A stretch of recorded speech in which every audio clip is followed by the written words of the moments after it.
Hello and welcome to the MSTieCast. I'm Toby Mobius. I'm Josh McLeod. I'm Justin Toner. And as you remember, last episode we decided we're going to take a fair look at episode 102, Robot versus the Aztec Mummy. We made a horrible mistake. Yeah. I will say a controversial statement. I've seen Castle of Fu Manchu, I've seen Manos, I've seen all the Coleman Francis movies. This is the worst movie they ever did. You can make a good argument this being like the worst movie they ever had to sit through. It's super bad. You at least have to agree with me it's one of the worst. Absolutely, it is one of the worst. It's right up there with the Coleman Francis, Monster Go-Go. It's horrible. I mean, I guess considering this was the first episode broadcast, because Comedy Central broadcast them out of order, or Comedy Channel, I should say. I forgot about that. I guess that means that they got the worst out first. This is an idea of what you'll be dealing with. Have fun. Who made that call? Yeah, I hope someone got fired for that. I really hope, at the very least, the Brains complained about it. Like, this really shouldn't have been the first episode aired. I'm sure they did complain. Like this, Crawling Eye should have been the first. Well, yeah, Crawling Eye, but I mean, I can almost see why they went with it, because it's the worst movie of season 1, and season 1 has a lot of, even for MST3K, really bad movies. Mm-hmm. A lot of really boring movies. But I guess... Even Robot Monsters is not that bad. I guess, like, the idea of, like, the Demon Dog sketches were something. And this is when they were showing Mystery Science Theater on Saturday. I believe it was, like, Saturday mornings. And that's why they had Joel do the robe and coffee bit and the sleepiness. That's not what he's wearing, though, in this one. He never wears it. He doesn't wear it in this one, but he does wear it in season 1 to sort of do the Saturday movie. It's like a Saturday hosted movie. Yeah. Like, that's sort of the idea. And they also focus more on the scientists than Joel, which is always jarring in this first season. I think they thought that there's an explanation in the guidebook, and it makes no sense even when I read it, but it said, well, we thought that it was the Mads experiments, therefore it should revolve around them, or it should start with them, which doesn't even make sense if you think about it. No. I mean, on the one hand, they are the impetus for the series, and we pretty much know everything we really need to know about Joel through the opening of the show. Yeah, he's a nice guy, and he works at Gizmodo Institute, and he gets shot up into space. We don't learn that much about the Mads, and it's like, well, okay, I guess it makes sense to explore them a little bit more in their element, and try and get some comedic opportunities out of that. But at the same time, nothing they're doing is, it's not groundbreaking comedy. It's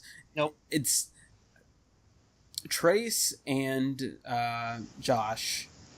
They have a good rapport with each other. They've done this for at least a year. They're friends. They work well together, and they work well off each other. That said, it's not the best material for either of them, and it doesn't play to either of their strengths, I don't think. No. Especially Clay. I'm sorry, I don't know what's up with Trace in this first season. He's stifled, is I think the best term, because later, especially with Frank, he goes full force. He lets loose. He is a cartoon character. I hate saying this, but I think the Frank Trace dynamic worked a little bit better than the Josh Trace doc. I never bought. I mean, and this I don't want this to slam Josh, but I never really felt Josh was really all that great in the Dr. Lawrence Earhart role. I definitely think Trace hit his stride with Frank, and they had a much stronger chemistry. But I don't want to knock Josh as Larry, because I do like a lot of the bits with Larry. I think the character can be funny. I don't think in season 1 he had the best material. I think that was the issue. Because, I mean, in Cinematic Titanic and other stuff, Josh is really funny. He's a funny guy. Yeah. That's actually the one thing I'm really sad about with the reunion show is that he didn't get to do some riffs, and that's, that bums me out. I'm hoping maybe eventually they might do him for like a riff tracks or something. I think that'd be cool to have him and maybe even Trace do it. I have no doubt the door is open for him to, come do something with them. It's like if he feels up to it, he has the time. Because he's doing stuff, it's like it's not like he's not like working. Yeah, I mean, honestly, they should have done that at the reunion show. Like, if you're wondering where Josh is, he's still missing. Yeah, something like actually, that would have been a good joke. That would have been a good callback joke. Yeah, I'll go with Toby here. Is that and I was talking about this before we started recording the episode. There's been plenty of bad movies that they've done on the show. It's like, and we listed off a couple of them already. And like Castle Fu Manchu is pretty bad, but the riffing on that's decent enough where I can watch that episode and it's not like a slog. Monster Go-Go is another one. I know not everyone likes that episode, but I found the riffing very good on that one, even though that movie's pretty painful to sit through and watch because of how bad it is. The problem with Robot vs. the Aztec Mummy is that you have a super bad movie and just the riffing is just not up to the task to make this episode enjoyable. I mean, I had a hard time remembering any memorable riffs with this one, and it's like I mean, there was a couple of good jokes in there, but it just wasn't like, like rapid fire, like, they're just throwing out zingers left and right with, certain, really classic episodes, like Mitchell or Werewolf, whatever. That's what made this episode a tough watch. But that's kind of typical for some season 1 episodes because, they're still figuring out the formula and everything.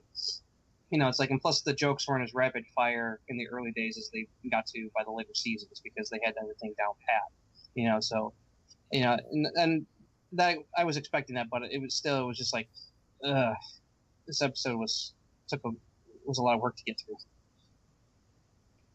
Yeah, I did a riff count at, I don't remember the exact mark. I think it was somewhere during the Commando Cody sketch, but it was 6 riffs per minute roughly. And I think the average they would get to later was like 9. So it's very slow, and none of the riffs were really didn't really stand out. Exactly. So do we want to just jump right into segment 1?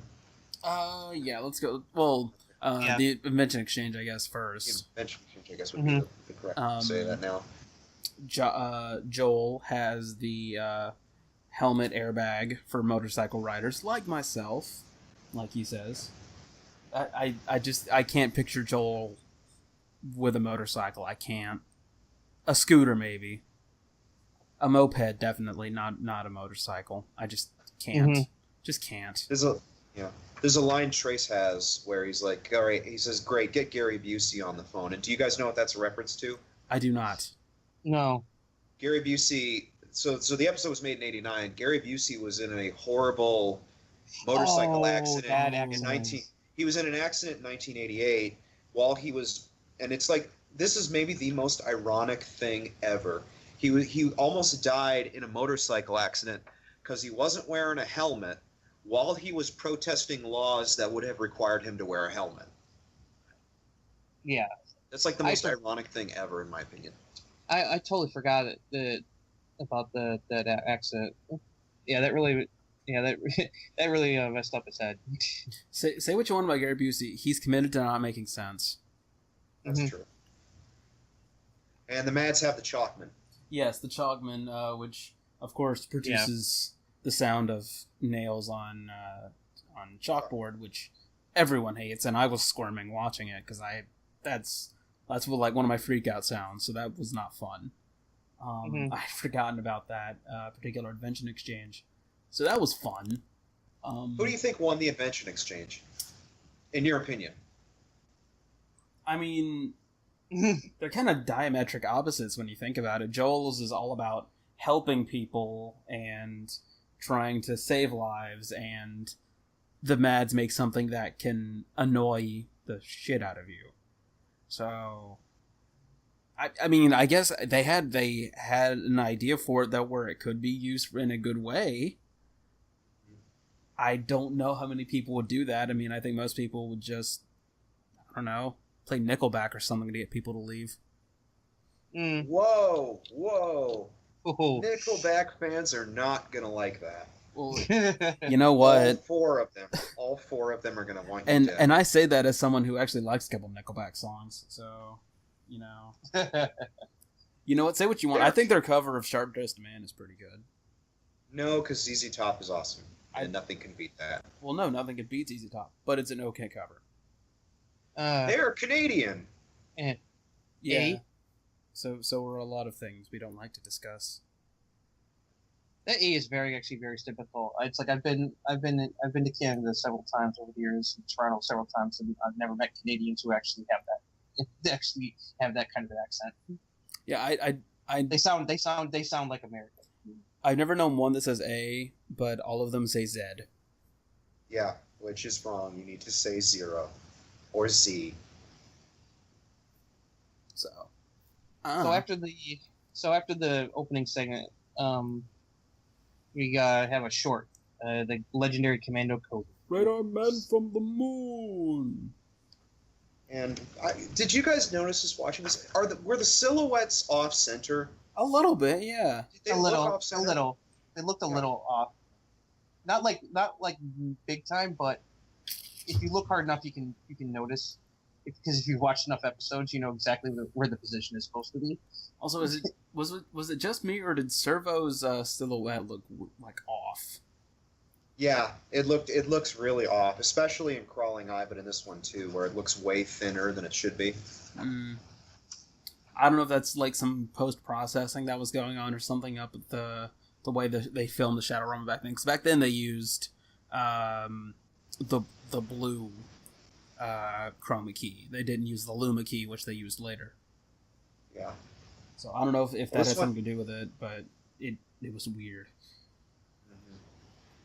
Mm-hmm. Segment 1, we of course had the Demon Dogs. Yeah. Attacking the Satellite of Love. Mm-hmm.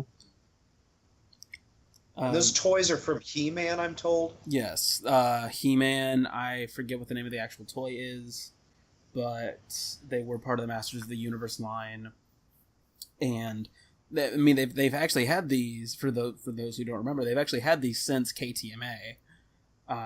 Joel used them, I believe, in his stand-up act, which is why they had them in the intro for KTMA.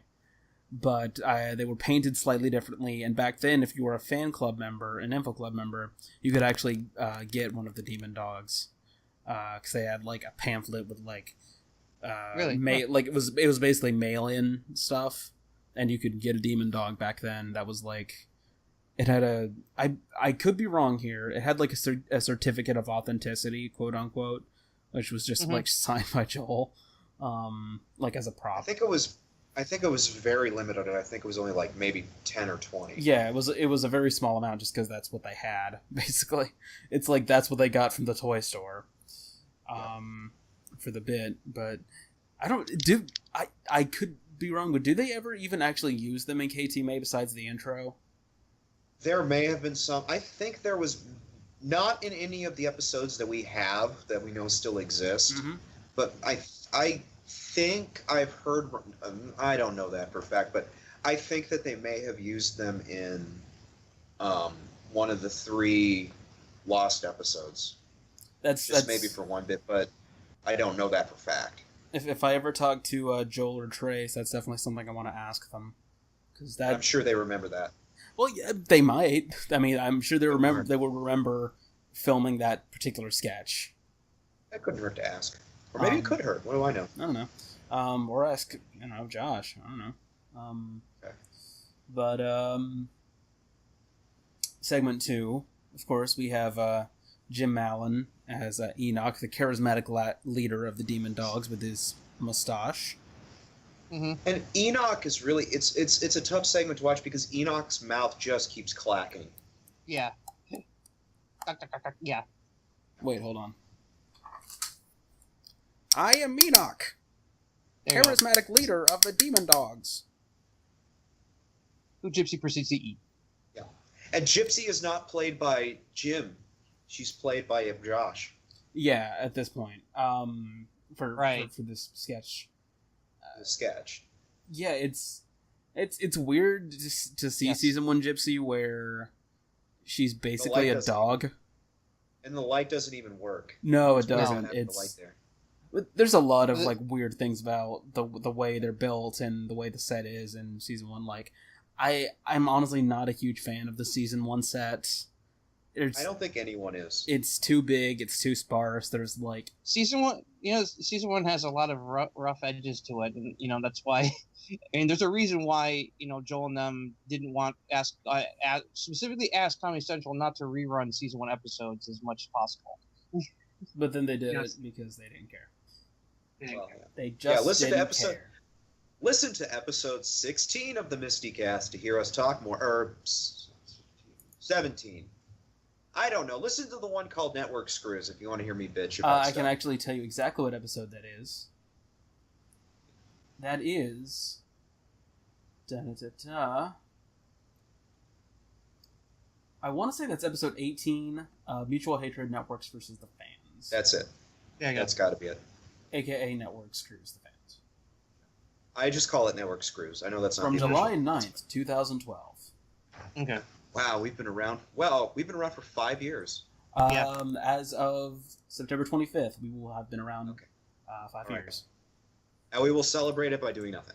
Actually, I'm thinking about doing a live stream, like a Google Hangout kind of stream thing. I don't know. Stream some episodes. I don't want to do some episodes because I could get us taken offline. But we could just talk about the show, and I might show one of the riffs I've done, and I'm thinking about doing another riff with you two if you're interested, if we have the time to coordinate that kind of thing. Kind of last minute, and we're also planning, I guess this is sort of a detour in the episode, guys, but we're planning a redesign of the MSTieCast.com because it's been too long.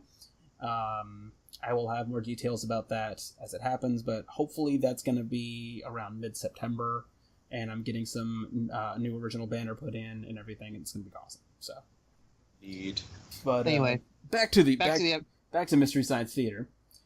All right, segment 3. Yes, segment 3. Pro disguises himself as Enoch, if I remember right. Doing a completely unimpressive Jim Allen impression. I am Enoch, leader of the Demon Dogs. Hey, y'all need to stop.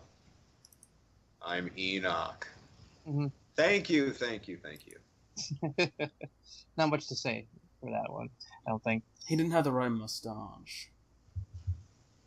That's what got him caught. Yeah. Oh, the mustache, yeah. But and then at the end of the episode, Joel uses, I believe, a ball shot out of the... I don't remember exactly what the gun was. Basically, it was a photon torpedo launcher out of the shuttle bay or whatever, and he shot a ball into space, and the Demon Dogs chase after it, and it's implied that they were kind of gonna come back, but they didn't. Nope. That would have taken... I think it's for the better that the Demon Dogs never came back. First episode of the new season, and we have no the Demon Dogs come back. And we apparently have no opinion on that. And Joel's like, oh yeah, I forgot. Well, sucks for Jonah. Are we going to talk about... All right, do we want to talk about the movie and the short? No? The short, it was Radar Men from the Moon. Yeah. You've seen one, you've seen them all. I've got a few notes, but I like the fact that their ship looks like a giant ferret. Yes. That is true. Yes. That's a good one. And again, sexism in this scene. There's the quote about, I don't think we should take a woman along, to which the woman says, well, who else is going to cook for you? Is that sexist? Yes. Okay. I'm glad someone thought that. Yeah. I mean, it's Commando Cody. It's a re-release. That's literally that. Those are the only notes I have for the moves. Do we want to move on to the movie? I mean, I get what little there is to talk about the movie. Yes. All right. Well, I've got a few things. Okay. If you want me to take the charge, go ahead. Yeah, go ahead. Okay. First of all, Dr. F calls it by the wrong name. He calls it like the robot and he calls it something weird. But whatever, I don't remember. How about that? It would have taken effort to relook that up, so I didn't want to. I was surprised this was American International. I was not aware that it was distributed by them. But that's something else. And I'm surprised that K. Gordon Murray left in the Mexican names in the title, that he didn't change them. Yeah, I thought that was odd.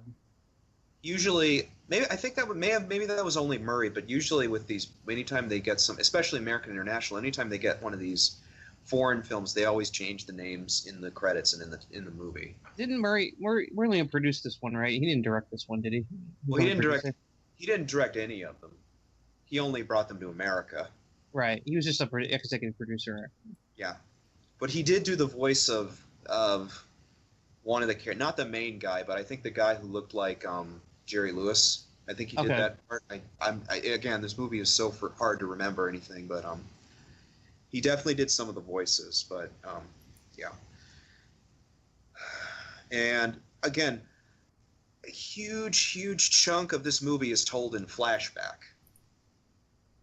Because I don't know, I've said this before, but I don't know if you guys know this, but this movie is the third movie in the Aztec Mummy trilogy. Of which there are 4.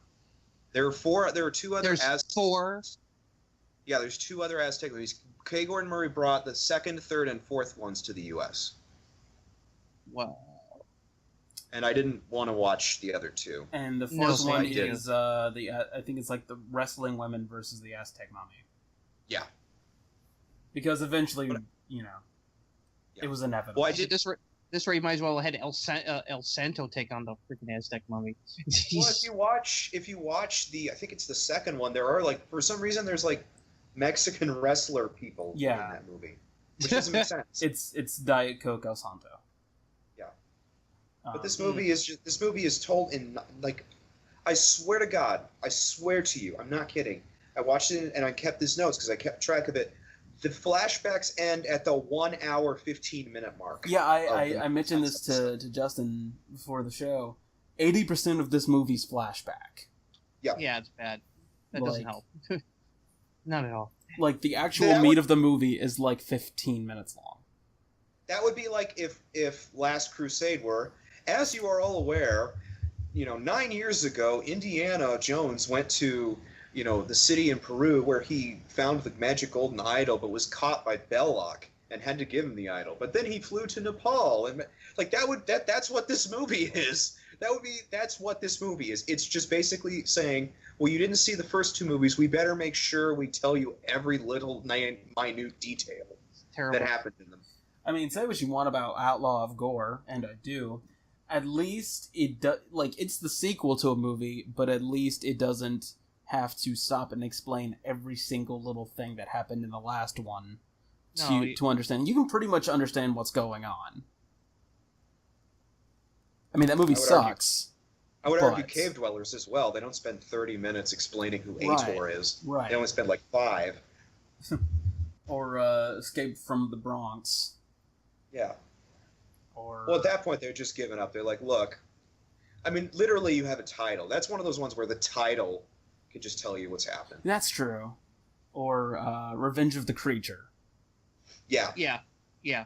Pretty much everything you need to know in that one film. Yeah. There you go. But yeah, it's... But this movie... Go ahead. The thing is, I've seen the movie twice now. This specific movie, Robot vs. the Aztec Mummy. Couldn't tell you anything about it. I don't remember. No. It just kind of washes over you, but leaves no impact. And side note, the print is awful, and half the time I couldn't see what was happening. That's what I was saying, is this is not a well-shot movie. This is very poorly lit. Most of the movies they get or at least somewhat competently shot. This movie is shot horribly. It's blurry in parts. The lighting is really bad, and you can't see a lot of things in some scenes. And you can't even say, well, it's a crappy low-budget movie from Mexico. And it's like, yeah, but so is Santa Claus. You know, so that movie looks amazing. That movie, the color is spectacular. It's well shot. You can see what's going on. Everything's in focus. The effects are pretty decent for the time. You know, that it looks like a movie. Yeah. It's, you know, calorie-free movie substitute, but it looks like a movie. Yeah. Samson and the Vampire, Samson versus the Vampire Women, doesn't look nearly as bad as this does. Mm-hmm. And it looks horrendous. Yeah. I don't know if it was I don't know if it was the print they had, though. I don't know if that's just how the movie looks or that's just the copy they had, because I mean the copies they get are not in the best quality. I mean, as we remember from Manos. Even on the DVD set, it's still like that. And that's like this episode is was put on volume 15 for those curious. Or as they say in Spain, 15. Boo. So, watching a Mexican movie. Well, then you should have said in Mexico. Okay. I'm the only one here that even speaks some Spanish, so shut up. I speak a little bit of Spanish. I kind of have to for my job. I basically know enough to say I don't speak Spanish in Spanish. Mm-hmm. ¿Dónde está el baño? Justin lives in New York. They don't have Spanish people there. Well, at my job, we have to have bilingual people because we have customers who speak Spanish. So, but I only know a couple words. Anyway, I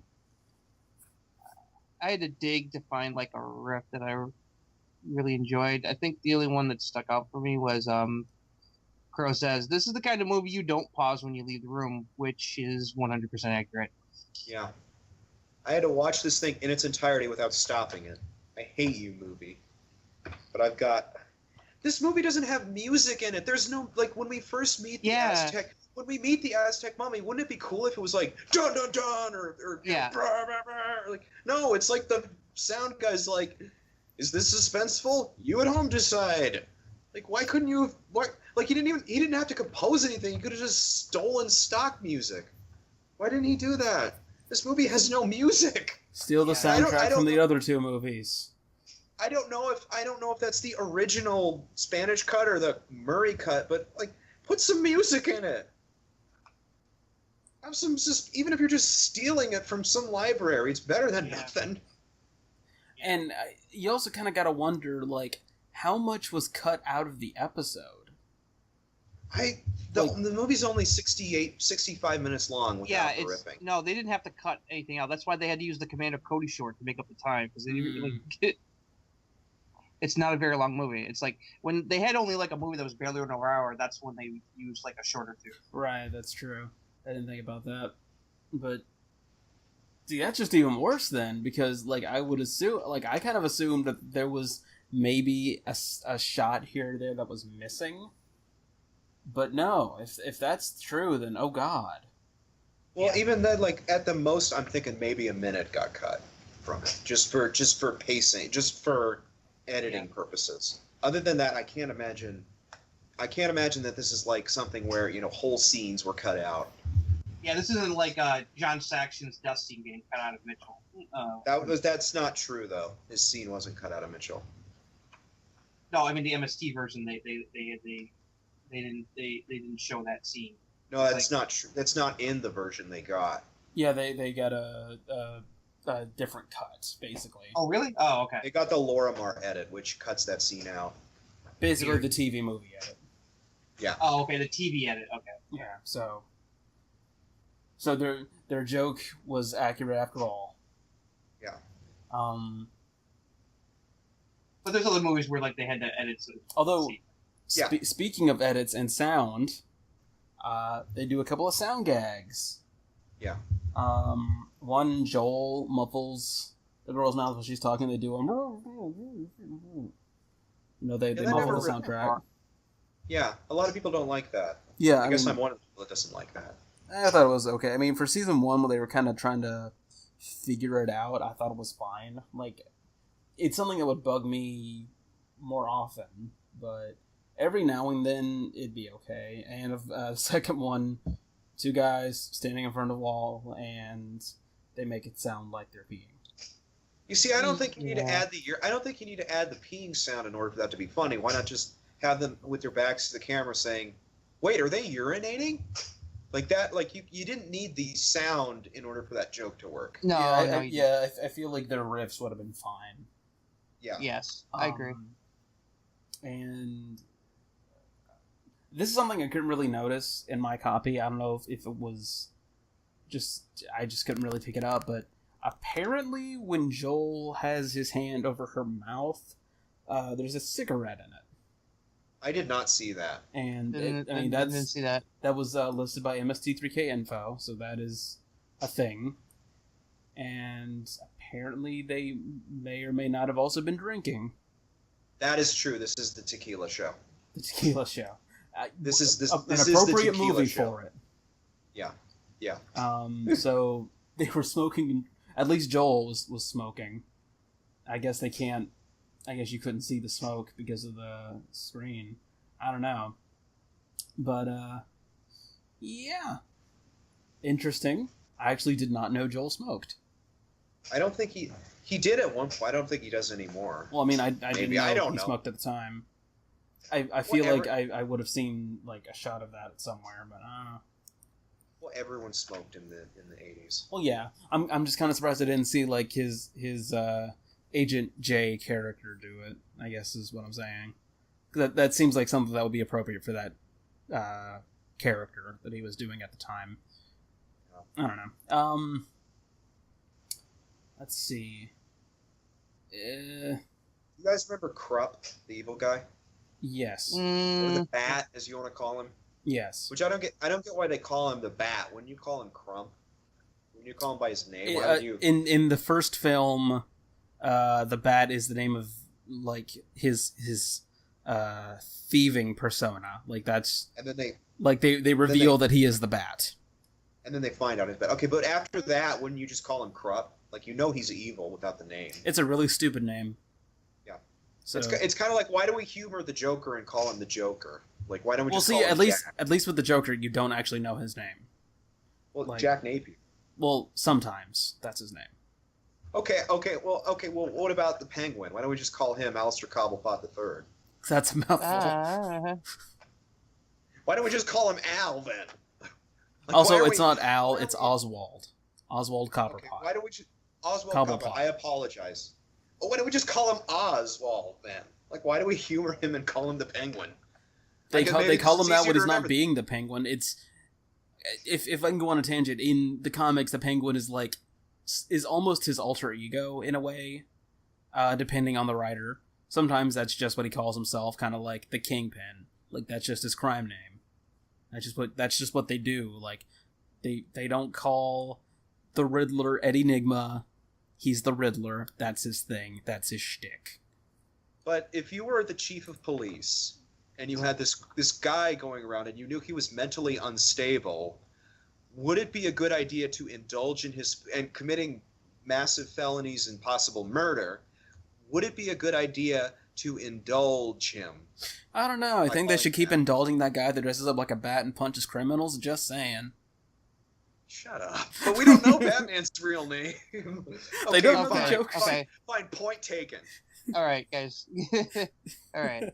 Anyway, I think... But Krupp is evil because he has a pointy beard. Yes. If he had a regular beard, he would have been like the Pope or something. Yes. Anyway, this movie is so bad. That's what this movie drives us to. Pointless arguing over Batman minutia. Yeah. Mm-hmm. I just have written down, they have a gunfight that doesn't have gun sound effects. Yeah. There's terrible. The gun does not go off. Like, the gun is clearly firing, but there's no sound effect. Oh, it's something else. Who does that? Love those new silent guns. But this... I've got two more things I want to say about this. 3 more things I want to say about this movie. Right. Okay, first of all, they realize that there's some sort of past life regression thing with, I don't know, with the Aztec mummy and the woman that was killed and sacrificed in order to appease the gods, and then the Aztec mummy was her lover, whatever. Because it's literally the Aztec version of the mummy. Yeah, they discover this, and so they decide to go desecrate the Aztec ruins. Right. Who let these idiots go into the... Like, what authority do they have to go ruin the sacred Aztec temple? Again, the mummy. Yeah, they do that. And then, they do that. They go in the Aztec temple, and then they have they even go further, and that they detonate an explosive in the sacred Aztec burial site. Brendan Fraser would be proud. Like, why aren't these people in jail? Like, they should be in jail for desecrating the sacred site. I don't get it. This is kind of weird that this actually is more in common with the Brendan Fraser, Arnold Vosloo version of the Mummy than the original. Yeah. Like, that's kind of spooky, in a way. It's sad that the Mummy animated series was better than this movie. And that show sucked. But it was still better than this movie. Well, yeah, because it was watchable. Yeah. At the very, if nothing else, that show was watchable, even though, I'm sorry, Grey Delisle and Tom Kenny, your British accents are not very good. Oi, I'm from the land of my... Evie, are you quite sure we should be here? Sounds nothing like the guy from the movies. Hey. I hope someone got fired for that. And Jim Cummings as Imhotep is... No. No. I'm sorry. Okay. Sorry, Jim Cummings, but no. No. So I have that, and then I have... These weird kids, they're never explained whose kids these are. It's never explained in the movie. We see this kid with them, again, in the sacred Aztec burial site, and it's never explained who he is. I'm your personal short round for the movie. But there's that weird scene where, this is after the wife has gone out, and she got the mud on her shoes, and she comes back, and the wife's like, the husband's like, you have mud on your shoes. And she's like, I don't know how that happened. And the kids are all like, you went out, and... The other kid's like, no, you're lying. And she's like, I didn't go out. And so then the dad says, okay, enough of this. Go eat breakfast. And then they say, okay. And they just stand there. Yes. For like 30 seconds. You can't tell me what to do. What a weird... what he said does not fit what they did. It's just one of those things that bothers me. I guess it was just something in the dub. Yeah. I will give the original movie the benefit of the doubt on that one. I will not give them the benefit of the doubt on desecrating the sacred Aztec temple. Yeah, that no. But there's a line in this movie where, and again, this is a line that just stood out to me as funny. Just this line, where the Jerry Lewis guy and the Ramon Gay character are talking, and Ramon Gay is like, I want to go look and search the Aztec temple again to see if we can find something. And the Jerry Lewis looking guy says, you can't investigate. You don't have any clues. To which, and it's just like, well, wait a minute. Hold on a minute. Wouldn't the purpose of the investigation be to find the clues? Well, clearly this is running on RPG logic.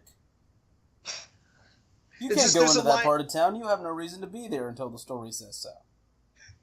It reminds me, there's a line in Brain That Wouldn't Die where the dad character says, you shouldn't perform experiments unless you know the results.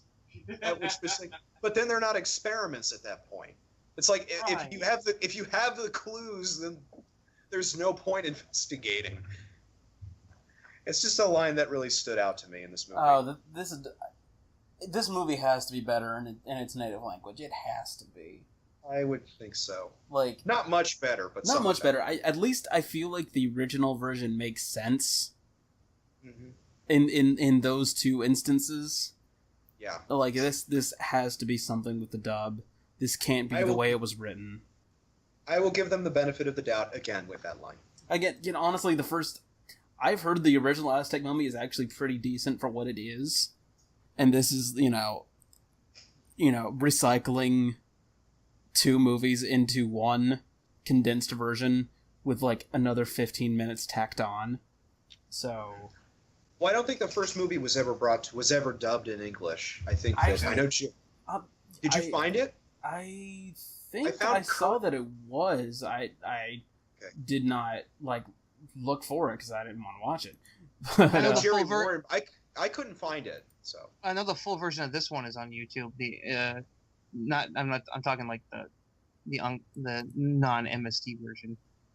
Well, the full version of this one is on there. The full version of Curse of the Aztec Mummy, which is the second one, is on YouTube. Yeah. And I didn't really look for the Wrestling Women one, but I tried to find the first one. I couldn't find it anywhere. But again, that doesn't mean it wasn't. It just means I couldn't find it. But I timed this. I want to make this clear. I timed this. I didn't count the scenes where people were walking in the graveyard during the middle of it, but I did count the scenes where people were watching the scene. I counted the actual amount of time that the Aztec mummy actually fights the robot. Yes. And it was approximately 1 minute and 18 seconds. Oh, wow. That's just... I want to say yes, the film was brought to the United States in 1964. Right. They drastically cut the original film and added new footage of their own making, significantly altering the storyline. The rendering was sold directly to American TV movie syndicator Medallion Pictures as Attack of the Mayan Mummy. Warren took some footage from this TV movie, including the footage of his own making, restored scenes of Dr. Alameda, and previously edited from the rest of the film, made other cuts, added some more original footage, and combined all this with printable footage from a unrelated Mexican horror comedy, La Casa del Terror, starring Lon Chaney Jr. and Tintin, to create another new story as Face of the Screaming Werewolf. So says Wikipedia. And IMDb. There were no straightforward English dubs of the original film, although English subtitled prints were briefly available on videotape and DVD. The second film was actually dubbed by K. Gordon Murray. Yeah, and so was the third one. Yeah. But I don't know about the first one. Well, I guess it would have had to have been if it aired on TV. Yeah, but everyone says the original film is actually pretty okay for what it is. I will give that the benefit of the doubt as well. The second movie is also pretty, yeah. I will not give the benefit of the doubt to the second, third, or fourth movie. But I did read a history of Mexican cinema that said the fourth movie was basically the same as the third movie. It's basically just, here's what happened in the past movies. In the last, minute and a half is the Aztec mummy fighting wrestling women. HorrorDVDs.com gave their review for the complete series, gave the second film a negative review, calling it the least satisfying entry in the series. So somehow the second movie is actually worse than the third. That's scary. Wow. Litter Moulton gave the film 1.5 stars out of 4, calling it cheap and droning. Yeah. I believe it. Much. Yep, nailed it. That robot was not well made, by the way. No. No, that robot who only appears for the last 10 minutes of the movie was not very well made. I'm surprised he got top billing. Clearly there was something in it. Clearly there was something in the robot's contract. It looks way better on the poster. Yeah. I mean, I can still build a better robot in about an hour. Yeah. He didn't have knees.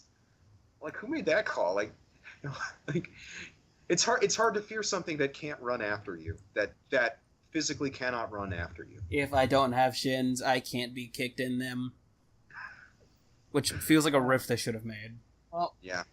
That riff was funnier than most of the stuff they said. Sorry, yeah, Mystery Science. It was, that riff was pretty fun. Thank you. Is there anything else to say before we should probably wrap this up?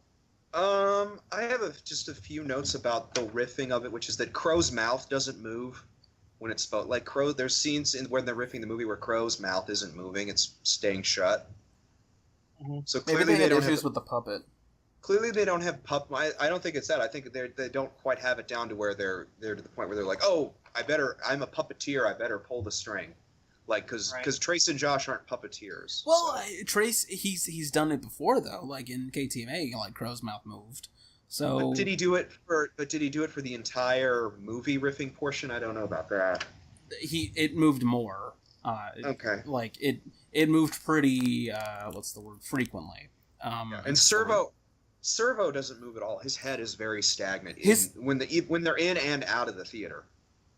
I will say this: Servo's head doesn't move, but otherwise, Josh is very animated in the theater, and he moves Servo around a lot. I disagree. Okay. I don't disagree because I saw it with my own eyes. Like, Servo moves around a good bit, except when they're out of the theater. He is very static with Servo. I don't know if it's just because it's, a big heavy puppet and he's not really kind of used to that, because I believe the original Servo was lighter, like a little bit more wieldy, because, this version of Servo has that big old bowl instead of the bucket. That's true. That probably has something to do with it. If for Crow, I know that with crows, and this is coming from experience with a friend of mine who built the bot that we had at StationCon last year. The wire, it has a tendency to wear against the neck and snap. So I don't know if they were trying to just be careful with them, because I guess this was early in the series when they didn't have the multiple scores of puppets that they would later have. And I believe at this point, they're just using the same puppets in and out of the theater. I could be wrong. I think you're right. I don't think they had it down yet. I do not think they had I think they had another head for Servo, but otherwise it was the same puppet. Well, also at the 1 minute 31 second mark, I noticed this. Joel, when they're in the theater, he starts to examine Servo, and it looks like he's trying to fix Servo or something. Yeah, I noticed that too. It doesn't look like he's, doing something forbidden. It looks like something's wrong with Servo, and he's trying to fix it without calling attention to himself. Hold on, I'm actually going to look up this thing with Servo, because I'm honestly not sure if they had a second puppet. I feel like they had a different head, because I feel like I've seen a picture of Josh holding a Servo puppet, and it had like a black, it at least had a blacked out bulb. So I feel like that was the case. I can't find a picture. No, I don't see it. I was on MST3K Temple. I don't see it. Okay. But yeah, I'm fairly certain they just had the one puppet for each at the time. Right. Which again makes sense because they had like no money. They spent all of the money on the set, basically. Yeah, they didn't have as big as a budget, which wasn't really that big anyway. Like it was to pay for the set and to pay for the building. That was about it. Because building like that, it's not cheap, and that's something I can tell you from experience is those lights are expensive.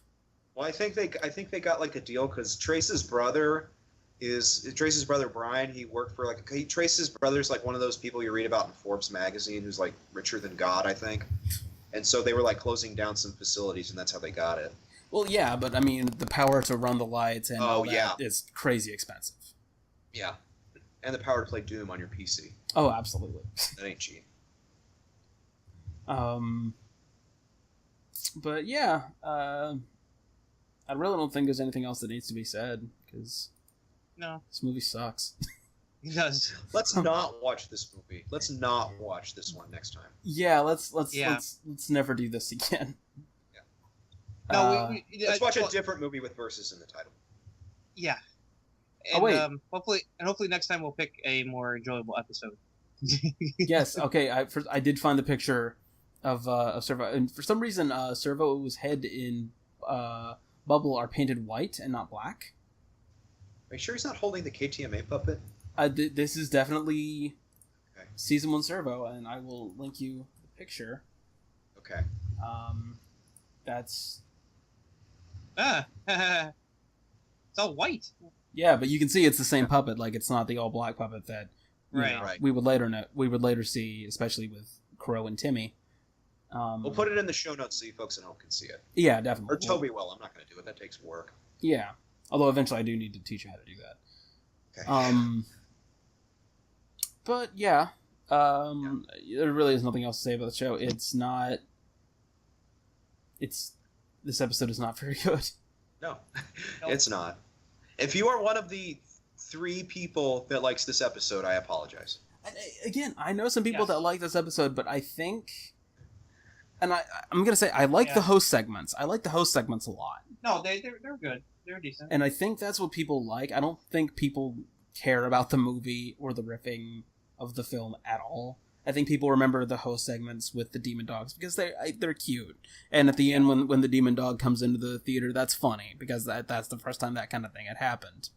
Well, that was the first time that they'd seen anything in the theater. Well, it was Right. the first time this episode's been seen. It was the first episode.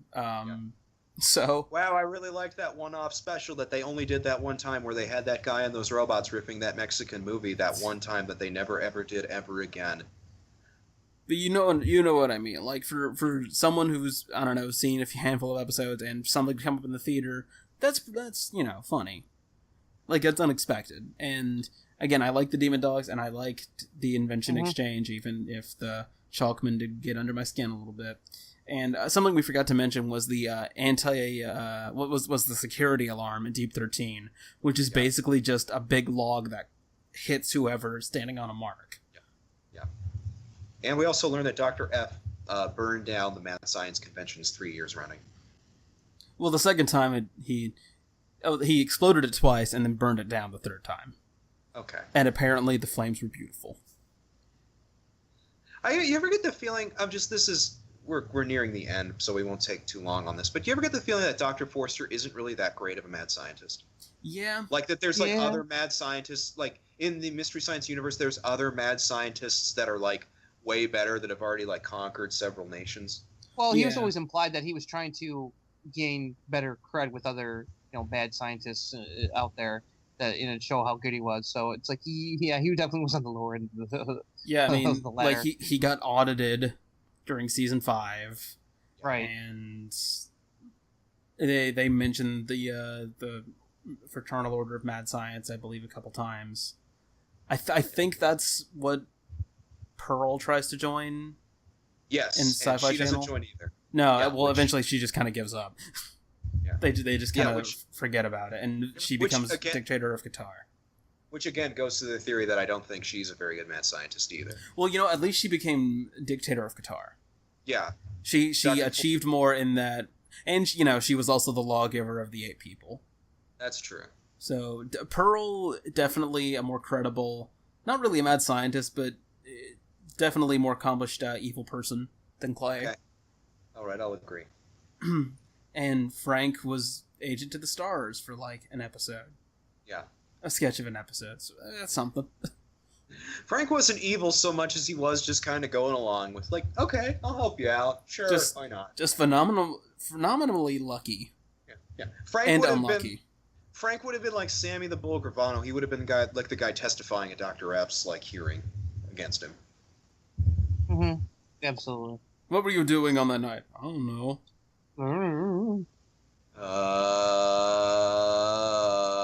Baywatch was on. I want fries with that. Next, sustained.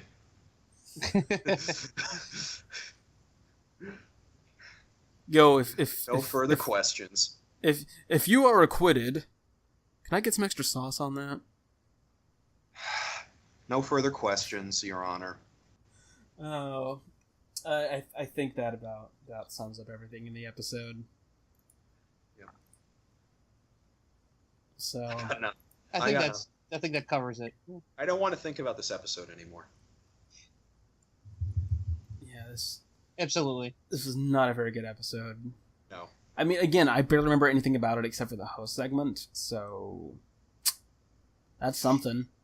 Yeah. So yeah, for the next one, we need to definitely pick something a little better for next time. Yeah. I guess in terms of other news, I will be at Dragon Con, the Labor Day weekend. I will only be there on Saturday, and Trace Beaulieu is also going to be there, and I hope to see him. Frank's going to be there too. Frank's going to be there. Non-MST3K people like David Yost and Austin St. John from Power Rangers. But Corbett's going to be there, really? Okay, cool. That's what it says here. Hopefully they're doing something on Saturday, because that's the only day I'm going. let's see. That's about it. So, thank you very much. I'm Toby Mobius. I'm going to bed. I'm Justin Donor. And this has been the MSTieCast. My underwear is 100 years old.